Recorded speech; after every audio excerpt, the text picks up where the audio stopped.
विचार तुमच्यासाठी सुविचार घेऊन आलोय. नक्की तुम्हाला आवडेल. आपल्या आयुष्यामध्ये नक्की त्याचा उपयोग होईल.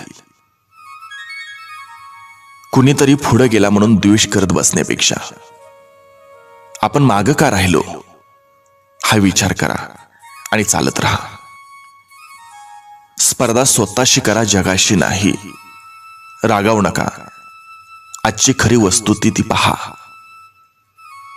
घरं मोठी पण कुटुंब छोटी, भरपूर पदव्या पण सामान्य ज्ञानाची बोंब, दर्जेदार औषधं पण आरोग्य ढासळलेलं, चंद्रावर पोहोचले पण शेजाऱ्याशी ओळख नाही, प्रचंड पैसा पण मनशांती नाही, उच्च बुद्ध्यांक पण भावनांक खालावलेला, माहिती खूप पण शहाणपण नाही, आणि सरते शेवटी माणसं भरपूर पण माणुसकीच नाही.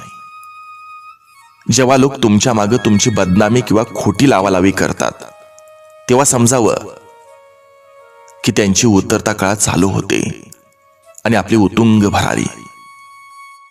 दोस्तानो, शक्यतो आयुष्यभर साथ देणारीच माणसं जोडावीत. अहो नाहीतर तासभर साथ देणारी माणसं बसमध्ये सुद्धा भेटतात. कधी आपल्या दुःखाचा आणि सुखाचा बाजार मांडू नका, कारण इथं प्रत्येक जण मतलबी झालाय. अगरबत्ती देवासाठी हवी असते म्हणून विकत आणतात, पण सुगंध आपल्या आवडीचा पाहतात. नम्रतेशिवाय ज्ञान मिळत नाही. समजा मिळाले तर ते टिकत नाही, आणि टिकले तर ते शोभत नाही.